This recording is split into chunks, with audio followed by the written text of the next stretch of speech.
Elena Ibarra subió las escaleras del desván, con pasos que parecían más pesados que sus 52 años.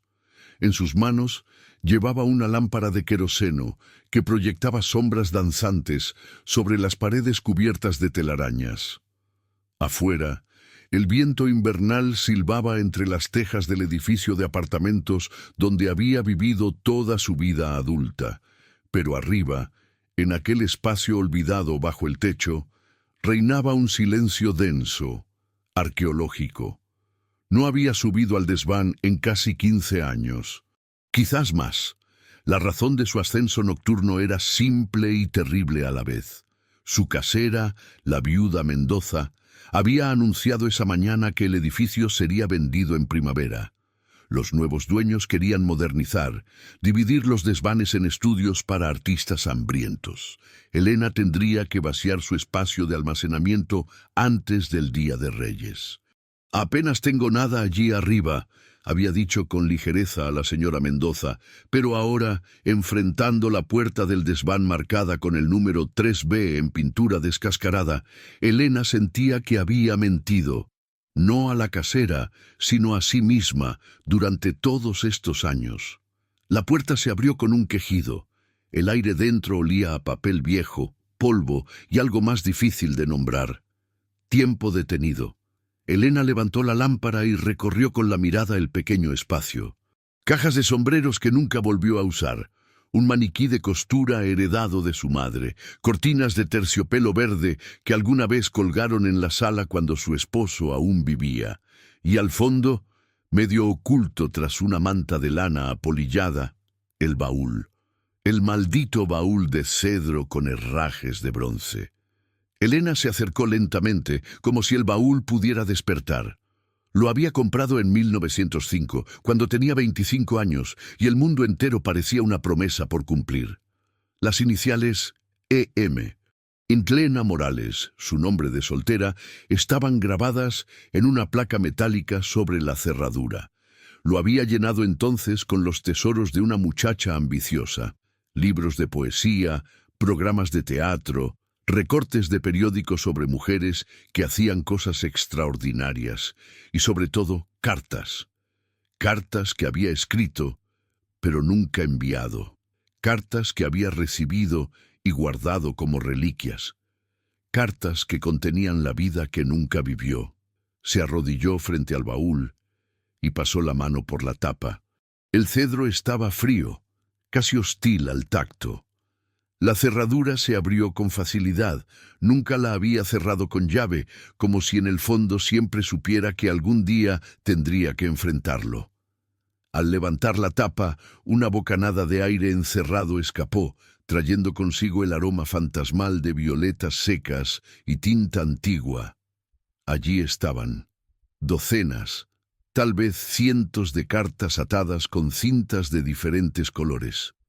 Azul para las cartas de su amiga Mariana, la que se fue a Argentina a estudiar medicina. Rosa para las misivas de su tía Elvira, la solterona ilustrada que le enviaba libros prohibidos y la animaba a pensar con su propia cabeza.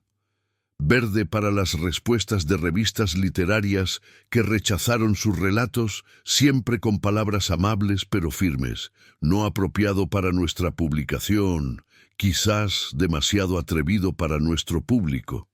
Y en el fondo, envueltos en un pañuelo de seda blanca, los sobres sin abrir. Amarillentos, con su propia letra en la dirección del remitente.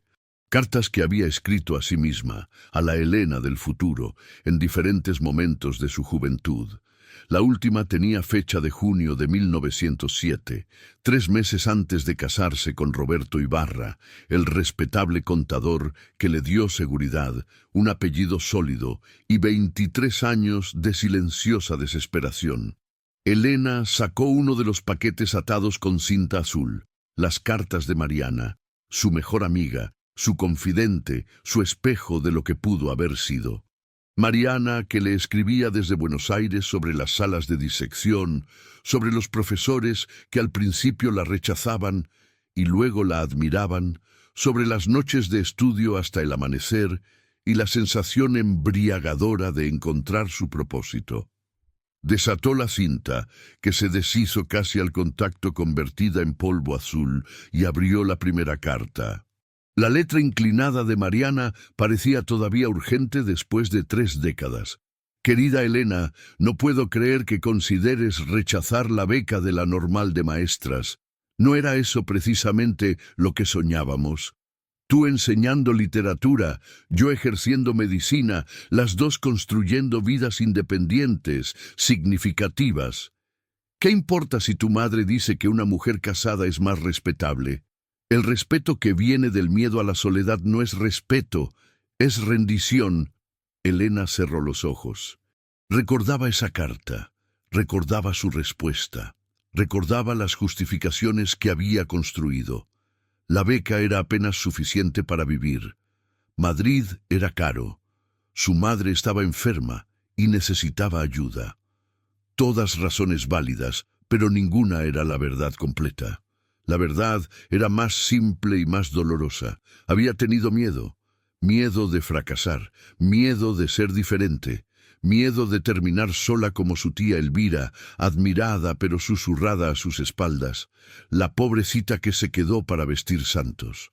Había elegido a Roberto, había elegido la seguridad, y durante 23 años había sido una esposa correcta, una anfitriona competente, una mujer invisible que organizaba cenas donde los hombres hablaban de política y las mujeres de sirvientes.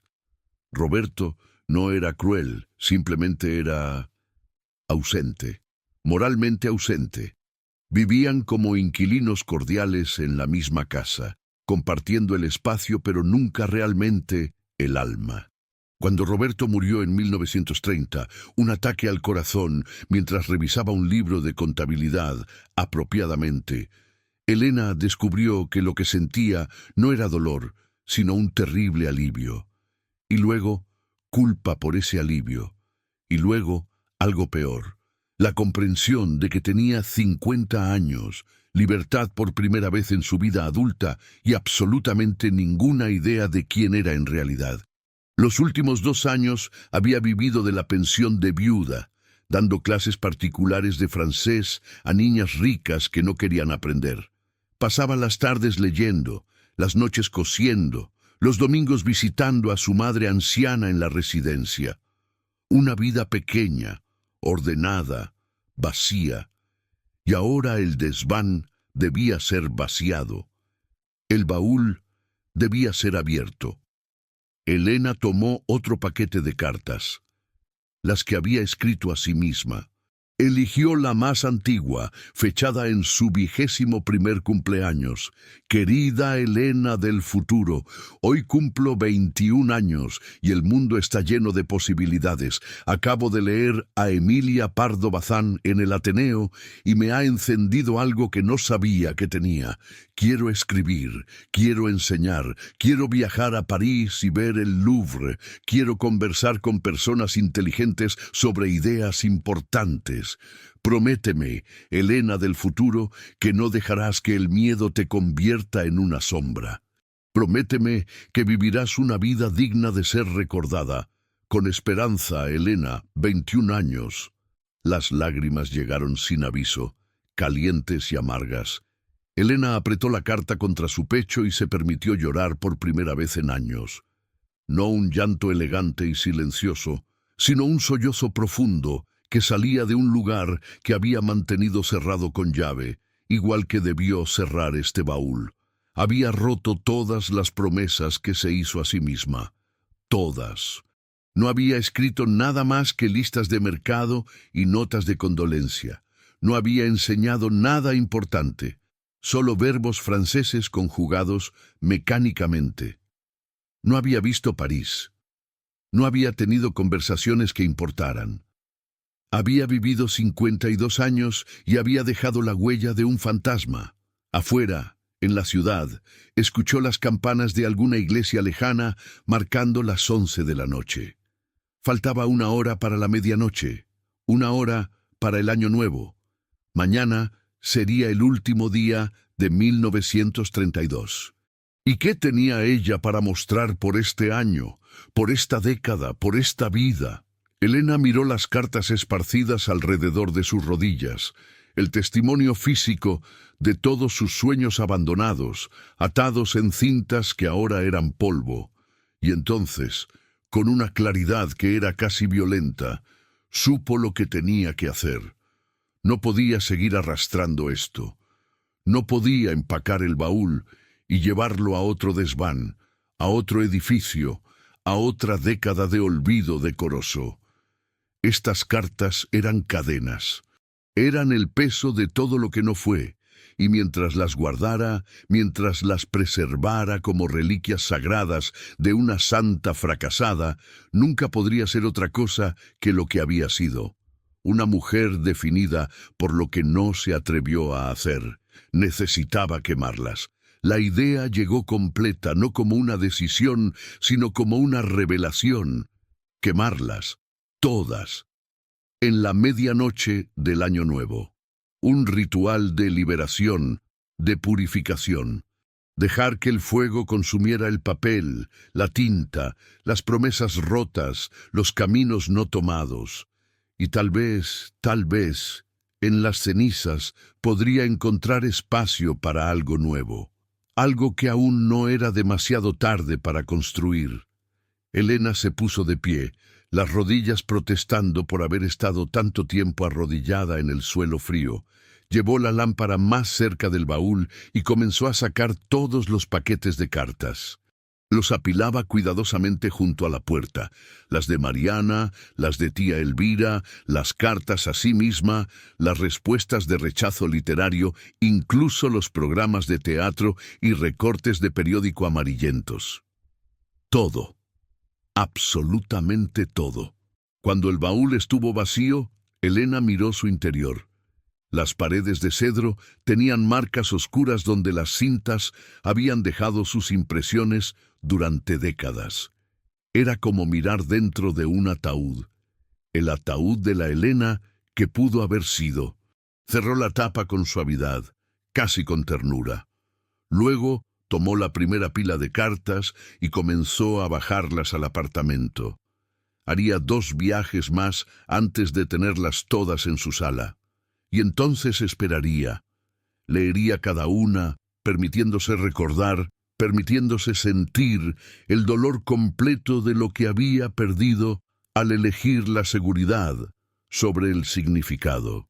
Y a la medianoche, cuando las campanas de la Puerta del Sol comenzaran a sonar los 12 toques que anunciarían 1933, Elena Ibarra prendería fuego a su pasado. Abajo, en su apartamento, el reloj de péndulo de la sala marcaba las 11:25. El viento seguía aullando, pero ahora sonaba diferente, ya no amenazante sino purificador, como si la ciudad misma supiera que algo estaba a punto de transformarse. Elena colocó la última pila de cartas sobre la mesa del comedor, al lado de las otras. Luego fue a la cocina y preparó café fuerte en la cafetera italiana que Roberto le había regalado en su 10º aniversario. Necesitaría estar despierta, alerta. Esta noche no era para dormir. Era una vigilia, una despedida, un funeral privado para la mujer que había sido, para preparar espacio para la mujer que aún podría llegar a ser. Se sentó en su silla junto a la ventana, con una taza de café humeante en una mano y la primera carta en la otra. Afuera, Madrid se preparaba para celebrar. Adentro, Elena Ibarra se preparaba para quemar su propia historia, y no sabía si lo que sentía era terror o esperanza. Probablemente ambos. Las campanas seguían sonando en la distancia, marcando el paso inexorable del tiempo. Elena respiró profundo, abrió la primera carta y comenzó a leer. Tenía exactamente 35 minutos antes de la medianoche. 35 minutos antes del fuego. 35 minutos antes de descubrir si una mujer de 52 años podía nacer de nuevo de sus propias cenizas. Elena organizó las cartas en orden cronológico sobre la mesa del comedor, como si fueran piezas de un rompecabezas que finalmente debía armar antes de destruir. La más antigua databa de 1899, cuando tenía 19 años. La más reciente era de 1915, 2 años después de que dejara de escribir a Mariana, cuando la correspondencia se había vuelto demasiado dolorosa, un recordatorio constante de caminos divergentes. Eran las 11:35, 25 minutos hasta la medianoche. Eligió comenzar no con las más antiguas, sino con las que sabía que le dolerían más, las cartas que ella misma se había escrito en diferentes momentos de esperanza juvenil. Habría 6, una por cada cumpleaños entre los 21 y los 26, el año en que dejó de creer que el futuro podría ser diferente. La segunda carta, escrita a los 22 años, estaba en un sobre color crema con un sello de lacre azul ya quebrado. La abrió con manos que temblaban ligeramente. Querida Elena de los 30 años, hoy tía Elvira me llevó a una tertulia en el Ateneo donde una mujer, dio una conferencia sobre arqueología en Egipto. Hablaba con tal autoridad, tal pasión. Los hombres la escuchaban, algunos con respeto, otros con incomodidad, pero todos la escuchaban. Después le pregunté cómo había llegado hasta allí y me dijo, decidí que mi curiosidad era más importante que mi reputación. Quiero ser así. Quiero que cuando tengas 30 años puedas mirar atrás y ver que elegiste la curiosidad sobre la comodidad, que elegiste la voz sobre el silencio. Con determinación, Elena, 22 años. La taza de café temblaba en su mano. 30 años. A los 30 años ya llevaba 5 años casada con Roberto, viviendo en este mismo apartamento, organizando cenas que la aburrían profundamente y fingiendo interés en conversaciones sobre tipos de interés bancario y reformas arancelarias. Su curiosidad había sido domesticada, convertida en un hobby discreto, leer novelas francesas en la privacidad de su cuarto mientras Roberto revisaba números en su estudio. Dejó la carta a un lado y tomó la siguiente. 23 años. Querida Elena del futuro, hoy rechacé una invitación de Roberto Ibarra para pasear por el Retiro. Es la tercera vez que me invita. Madre dice que es un buen partido, estable, de familia decente. Pero cuando habla siento como si me estuviera ahogando en agua tibia. No hay chispa, no hay riesgo, no hay vida. Mariana me escribió contándome sobre las manifestaciones estudiantiles en Buenos Aires, sobre cómo los estudiantes de medicina, incluida ella, están exigiendo que se permita a las mujeres hacer guardias nocturnas igual que los hombres. ¿Y yo? Estoy aquí discutiendo si acepto o no pasear con un contador aburrido. Prométeme que no te conformarás. Prométeme que encontrarás algo que te haga sentir viva. Con rebeldía, Elena, 23 años. Elena cerró los ojos. Recordaba ese rechazo. Había sido el tercero. Al cuarto había aceptado. Al sexto ya estaba considerando el matrimonio. Al octavo ya había decidido que Mariana vivía en un mundo diferente, un mundo de mujeres excepcionales, y que ella, Elena, era simplemente ordinaria. Mejor ser una esposa ordinaria y respetable que una solterona ordinaria y objeto de lástima. ¡Qué cobarde había sido! El reloj marcó las 11:40, 20 minutos. Alcanzó una de las cartas de Mariana, esta de 1906, un año antes de su boda. Elena, mi querida amiga, tu última carta me preocupa. Dices que has madurado, que has aceptado la realidad de las cosas. Pero la mujer que escribe esas palabras no eres tú. O tal vez sí lo eres, y eso es lo que más me asusta. ¿Recuerdas cuando teníamos 16 años y nos escapamos a la conferencia de Concepción Arenal? Nos colamos por la puerta trasera y nos sentamos en el suelo porque todos los asientos estaban ocupados. Ella habló sobre el derecho de las mujeres a la educación, al trabajo significativo, a la autodeterminación. Tú lloraste, Elena, lloraste y me apretaste la mano y dijiste, ese es el mundo que quiero vivir. ¿Dónde está esa Elena ahora? ¿La mataste por conveniencia? Por favor, no aceptes a Roberto Ibarra solo porque tu madre insiste y porque tienes miedo de quedarte sola. Estarás más sola casada con el hombre equivocado que soltera con tu integridad intacta. Por favor, piénsalo, tu hermana en espíritu, Mariana. Elena se levantó bruscamente, derramando un poco de café sobre la mesa. Caminó hacia la ventana y apoyó la frente contra el cristal frío. Abajo, en la calle, grupos de jóvenes pasaban cantando, yendo hacia la Puerta del Sol para la celebración de medianoche. Risas, juventud, posibilidad. Ella había matado a esa Elena. Mariana tenía razón. No de golpe, no dramáticamente, sino por 1000 pequeñas rendiciones. Cada vez que no expresó una opinión en una cena porque sabía que Roberto la encontraría inapropiada. Cada vez que guardó un libro que le apasionaba porque él lo consideraba poco serio. Cada vez que fingió estar satisfecha con conversaciones que la dejaban hambrienta de sustancia, se había convertido en un fantasma viviente, ocupando espacio pero sin peso real. Regresó a la mesa. 11:47, 13 minutos. Tomó la carta de su 25º cumpleaños. Esta la recordaba escribir. Había sido 3 meses después de su compromiso con Roberto, cuando las dudas la mantenían despierta por las noches. Querida Elena, si estás leyendo esto y te has casado con Roberto, necesito que sepas algo. Necesito que lo recuerdes, incluso si has olvidado todo lo demás. Hoy le dije que sí, pero mientras pronunciaba esa palabra, otra parte de mí gritaba no. Me convencí de que ese grito era solo miedo infantil, resistencia inmadura al crecimiento. Pero, ¿y si no lo era?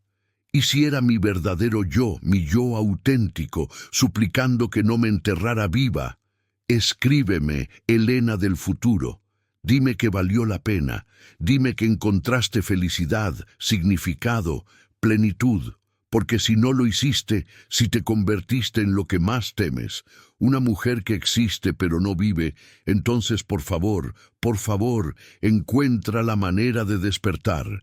Nunca es demasiado tarde para honrar a la mujer que pudiste haber sido, convirtiéndote en la mujer que aún puedes ser. Con esperanza y terror, Elena, 25 años. Las lágrimas caían libremente ahora, manchando el papel antiguo. Elena presionó la carta contra su corazón. «Lo siento», susurró a la muchacha que había sido. «Lo siento mucho. No valió la pena. No encontré ninguna de esas cosas. Te fallé». Pero incluso mientras pronunciaba esas palabras, algo más surgía en su interior. Algo pequeño, pero tenaz. La Elena de 25 años le había dado permiso. Nunca es demasiado tarde. ¿Era verdad? ¿Podía una mujer de 52 años, viuda, sin profesión, sin independencia real, todavía construir algo significativo? 11:52. 8 minutos. Elena sacó una carta más, la última de tía Elvira antes de su muerte en 1918. Su tía había sido su única aliada, la única que había objetado su matrimonio, aunque suavemente. «Mi querida Elena, no te escribo para juzgarte. Ya eres bastante dura contigo misma. Te escribo para recordarte algo que aprendí demasiado tarde en mi propia vida. Vivir de acuerdo a las expectativas de otros es una forma de suicidio lento. Te miras al espejo y ya no reconoces a la mujer que mira hacia atrás. Los años pasan y un día despiertas y te das cuenta de que viviste una vida entera que pertenecía a otra persona. Elegiste la seguridad, lo entiendo. Pero la seguridad sin autenticidad es solo una jaula cómoda. No te pido que dejes a Roberto, aunque si alguna vez lo haces, sabes que tienes mi apoyo. Solo te pido que no te abandones completamente. Guarda algo para ti, un rincón de tu alma que sea solo tuyo. Lee, escribe, piensa, Mantén viva a la Elena que conocí, aunque sea en secreto, porque el día que ella muera completamente, tú morirás con ella, aunque tu cuerpo siga caminando. Con amor inquebrantable, Elvira. Elena dobló la carta con cuidado. Tía Elvira había muerto sola en un pequeño apartamento lleno de libros, sin familia propia, susurrada por las vecinas como la pobrecita solterona. Pero Elena recordaba su funeral. Había venido gente que ella ni siquiera conocía, antiguas alumnas, mujeres jóvenes que leían sus artículos en periódicos progresistas, un grupo de maestras que la consideraban una pionera. Tía Elvira había muerto sola, sí, pero no había vivido sola. Había vivido conectada a ideas, a causas, a un legado. ¿Y Roberto? Nadie había llorado en su funeral excepto por obligación social. Ni siquiera Elena.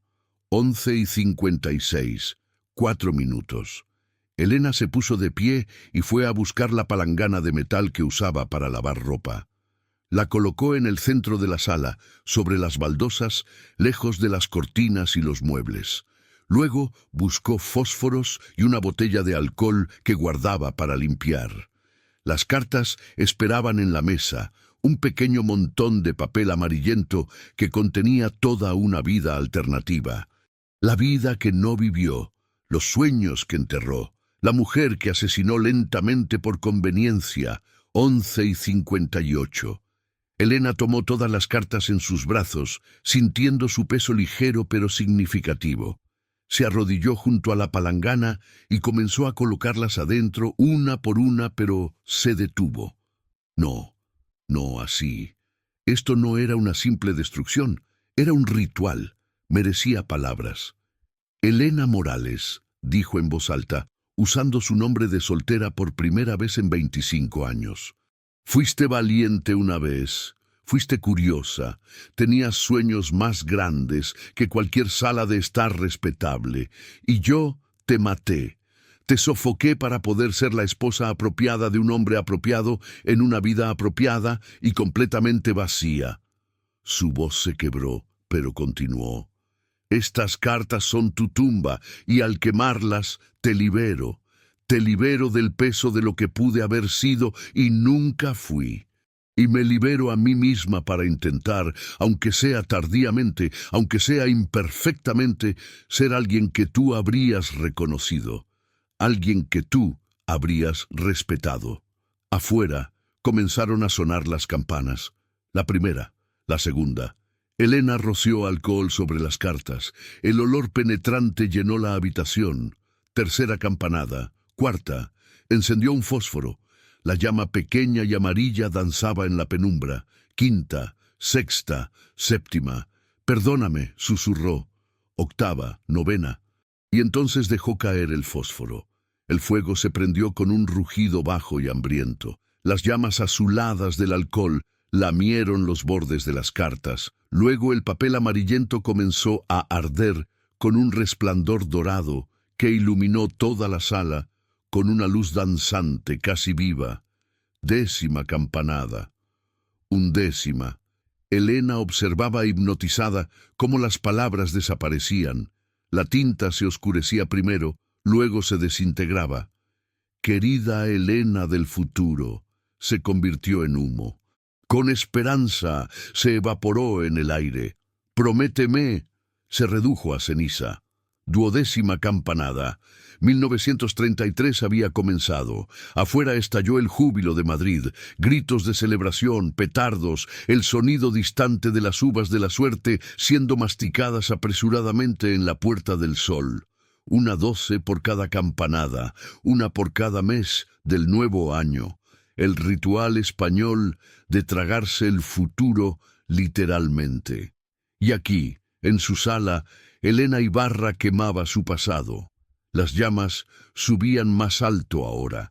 El calor le enrojecía el rostro. Tuvo que apartarse un poco, pero no podía dejar de mirar. Era hermoso de una forma terrible, destructivo y purificador al mismo tiempo. Las cintas que habían atado los paquetes se retorcían en el fuego como pequeñas serpientes agonizantes, la azul de Mariana, la rosa de tía Elvira, la verde de sus rechazos literarios. Todo ardía por igual. El humo subía en espirales hacia el techo, llevando consigo fragmentos carbonizados que flotaban en el aire como mariposas negras. Elena extendió la mano y atrapó uno. En el pedazo de papel quemado todavía podía leerse una palabra: valiente. Se echó a reír. Una risa áspera, casi histérica. Valiente. Qué irónico que esa palabra sobreviviera cuando ella había sido cualquier cosa menos valiente. O tal vez no era irónico. Tal vez era una señal. El fuego comenzó a disminuir. Las cartas se habían convertido en una masa de brasas rojizas y ceniza gris. Elena se sentó en el suelo, con las piernas cruzadas como cuando era niña, y observó el final de la quema. El apartamento olía a papel quemado, a humo, a algo indefiniblemente final. Había esperado sentirse liberada, ligera, libre. En cambio, se sentía vacía. Había quemado su pasado, sí, pero ¿qué quedaba? Un apartamento silencioso, una pensión de viuda que apenas alcanzaba, clases particulares de francés que no significaban nada, 52 años de edad y ninguna dirección. Las lágrimas volvieron, pero esta vez eran diferentes. No de arrepentimiento, sino de miedo. ¿Qué había hecho? Había destruido el único testimonio de que alguna vez tuvo sueños, de que alguna vez fue alguien con potencial. Ahora ni siquiera tenía eso, solo ceniza. Se levantó tambaleándose, marcada por el humo y la emoción. Necesitaba aire. Abrió la ventana de par en par y el frío de enero entró como una bofetada. Respiró profundamente, dejando que el aire helado le limpiara los pulmones. Abajo, en la calle, un grupo de jóvenes pasaba cantando. Una de las muchachas miró hacia arriba y sus ojos se encontraron por un momento. La joven sonrió y gritó: «¡Feliz Año Nuevo, señora!». Elena levantó la mano en un gesto de saludo y la joven siguió su camino, riendo con sus amigos. Qué simple era la felicidad cuando eres joven, pensó Elena. Qué poco consciente eres de todas las formas en que puedes traicionarte a ti misma. Cerró la ventana pero permaneció mirando hacia la calle. Las luces de las farolas creaban círculos dorados sobre el pavimento húmedo. Un gato callejero cruzaba con paso despreocupado. Un hombre mayor, probablemente un vigilante nocturno, caminaba con su farol. La vida continuaba. El mundo seguía girando. Los años pasarían. 1933, 1934, 1935. ¿Y ella qué? ¿Seguiría dando clases aburridas a niñas que no querían aprender? ¿Seguiría leyendo novelas francesas en soledad? ¿Seguiría siendo una presencia fantasmal en su propia existencia? Tía Elvira le había dicho que mantuviera algo para sí misma, un rincón del alma que fuera solo suyo, pero Elena había malinterpretado el consejo. Había guardado sus sueños en un baúl, escondidos, secretos, seguros, y así los había matado igual, solo que más lentamente. Guardar un sueño en secreto no era lo mismo que vivirlo. Elena regresó a la palangana. Las brasas casi se habían extinguido. Tomó el atizador de la chimenea y removió las cenizas, calientes todavía, pero ya no peligrosas. Fragmentos de papel a medio quemar revelaban palabras sueltas: medicina, París, escribir, significado, escoria de una vida no vivida. Llevó la palangana a la cocina y vertió agua sobre las cenizas. El siseo fue satisfactorio, definitivo. Luego, con cuidado, vació todo en un cubo de basura. La ceniza gris se arremolinó, mezcló con los restos del café de la mañana, cáscaras de huevo, desperdicios ordinarios. Sus sueños de juventud reducidos literalmente a basura. Elena se lavó las manos en el fregadero. El agua salía negra al principio, gris después, finalmente clara. Se miró las manos limpias bajo la luz mortecina de la cocina. Manos de 52 años.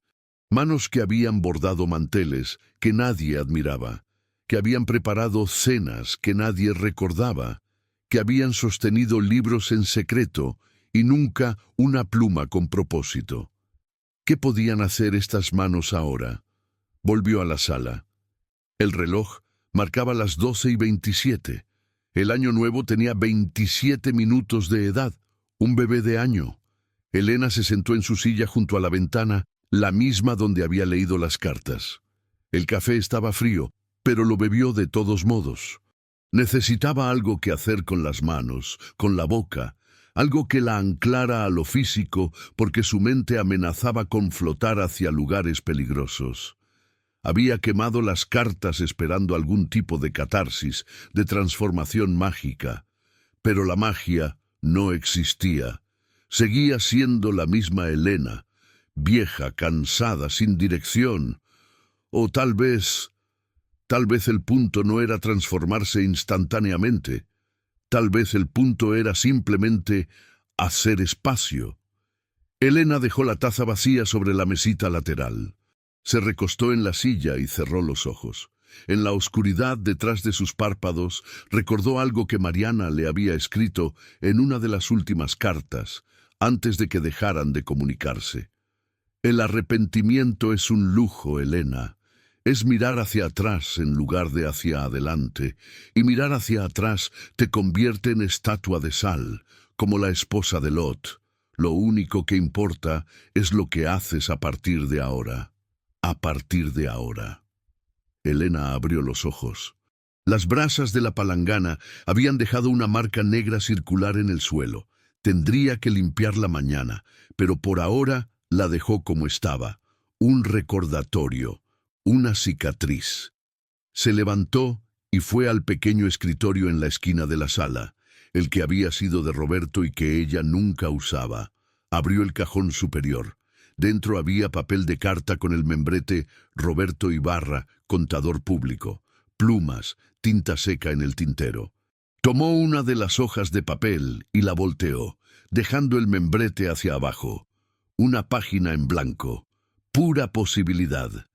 Con manos que temblaban solo ligeramente, destapó el tintero. La tinta estaba seca, convertida en una costra negra. Tendría que comprar tinta nueva. Mañana, o pasado mañana, cuando las tiendas reabrieran después de las fiestas. Pero la intención estaba allí. El gesto estaba hecho.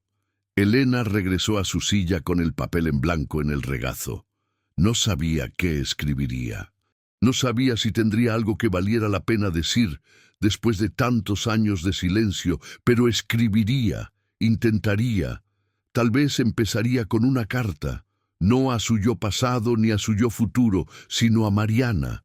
Una carta de disculpa, de explicación, de reconexión.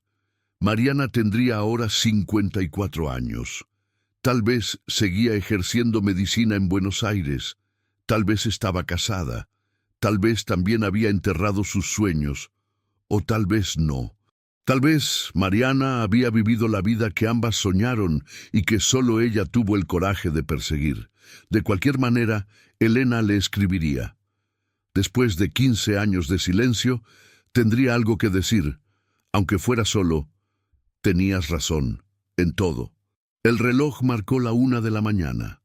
Madrid se había calmado afuera. Las celebraciones disminuían. La gente volvía a sus casas, a sus camas, a sus vidas. Elena permaneció despierta, con el papel en blanco sobre su regazo y el olor a humo todavía en el aire.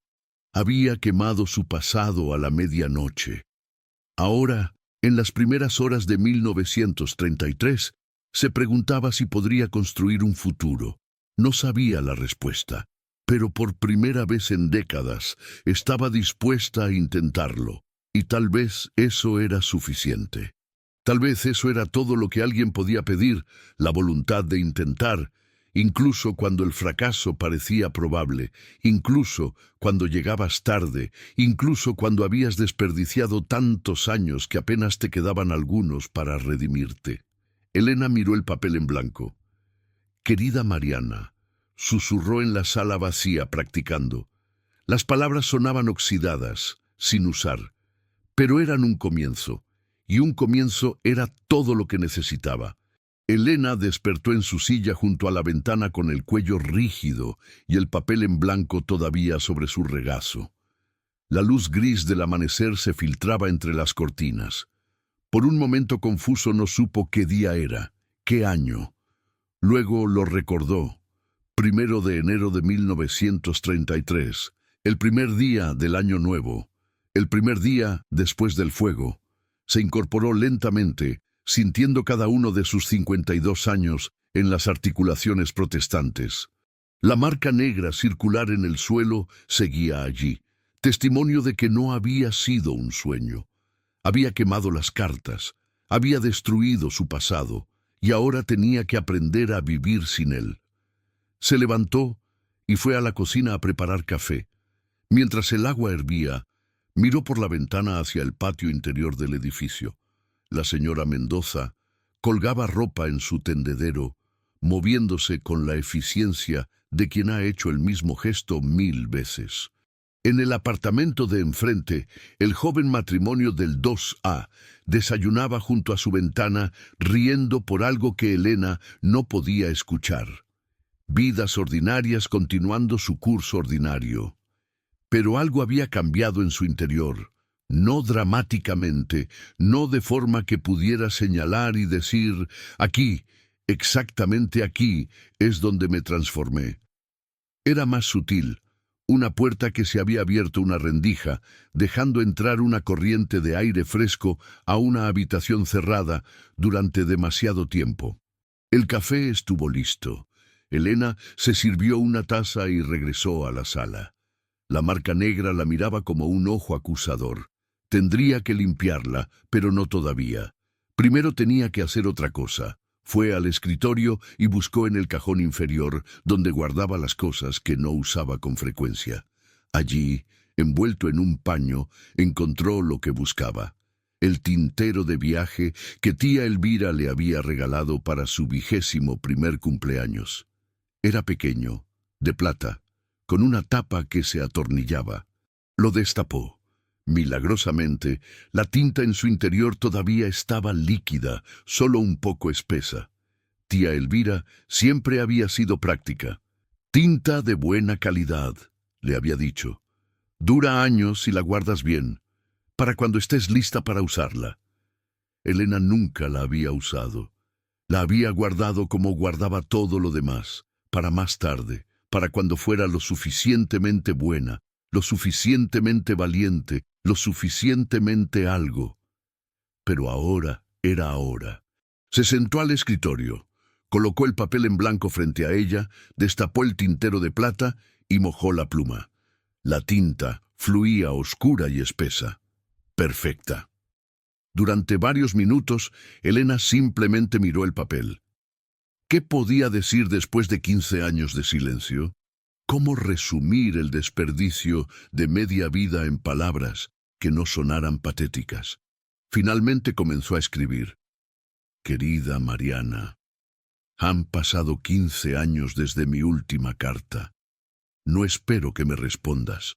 No espero siquiera que leas esto hasta el final, pero necesito escribirlo, aunque solo sea para demostrarme a mí misma que todavía puedo. Anoche quemé todas tus cartas. Quemé todas las cartas que alguna vez me importaron, las tuyas, las de tía Elvira, las que me escribí a mí misma en momentos de esperanza juvenil que ahora parecen pertenecer a otra persona. No las quemé por rabia ni por olvido. Las quemé porque me estaban matando. Cada vez que las guardaba en ese baúl, estaba enterrando a la mujer que pude haber sido. Y durante 25 años he vivido como un fantasma, ocupando espacio pero sin peso real. Tenías razón en todo. Roberto fue un error. No porque fuera cruel, nunca lo fue, sino porque nuestra vida juntos fue una mentira educada. Él se casó con una esposa apropiada y yo me casé con la seguridad. Ninguno de los dos se casó con una persona real. Ha muerto, hace 2 años. Y lo terrible es que lo que sentí fue alivio. No sé si todavía ejerces medicina, no sé si sigues en Buenos Aires o si regresaste a España. No sé si tienes familia, si eres feliz, si alguna vez piensas en la amiga cobarde que dejaste atrás. Pero sé esto. Estoy cansada de ser un fantasma. Tengo 52 años, es tarde, pero aparentemente no demasiado tarde para intentar ser alguien reconocible.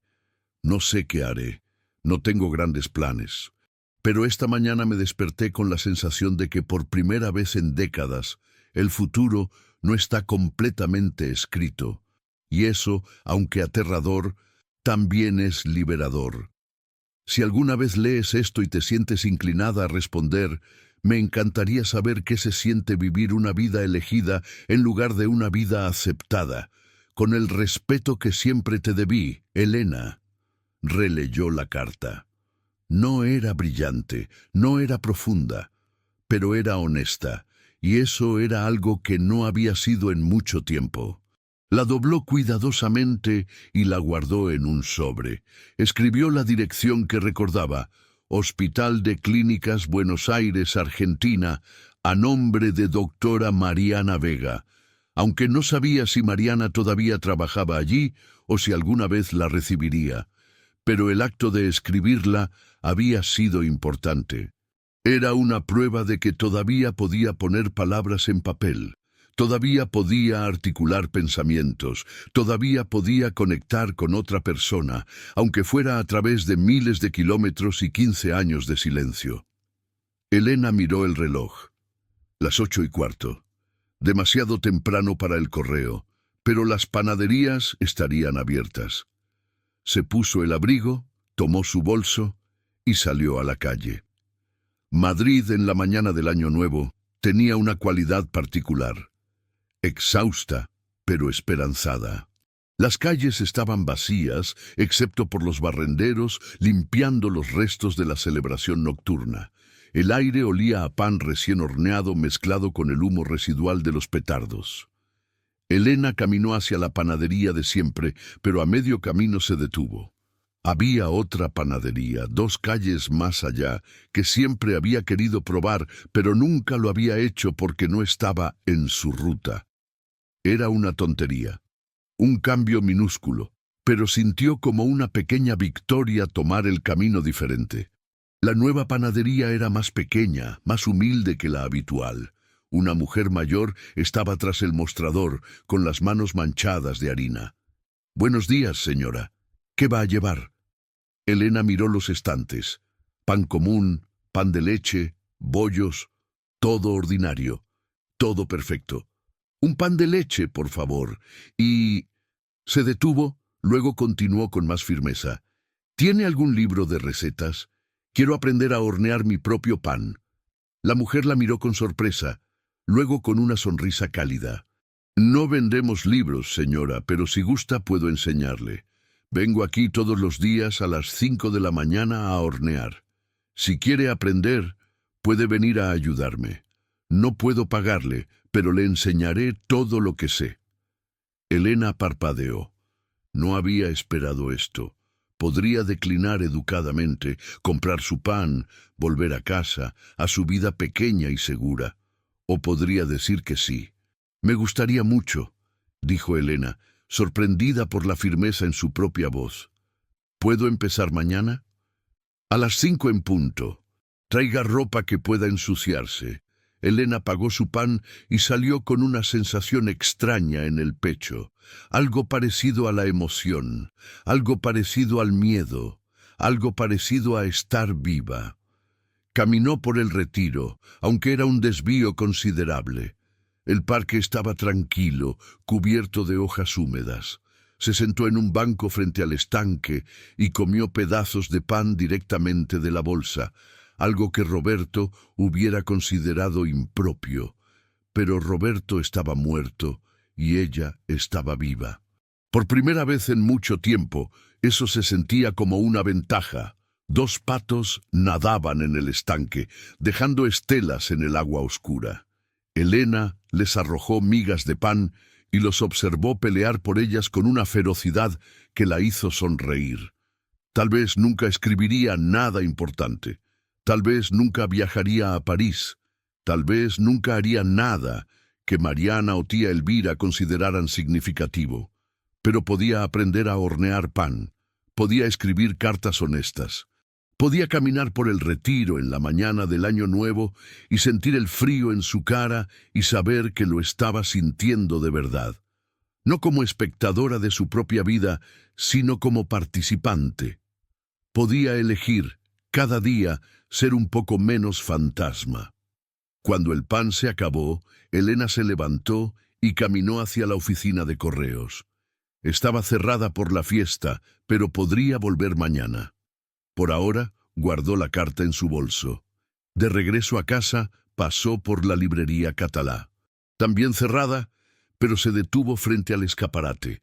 Entre los libros expuestos había uno que reconoció. Un cuarto propio, de Virginia Woolf, recién traducido al español. Lo compraría cuando reabrieran. Había escuchado que era sobre mujeres y escritura y la necesidad de espacio propio. Parecía apropiado. En su edificio, la señora Mendoza estaba barriendo las escaleras. «Feliz año, Elena». «Feliz año, señora Mendoza».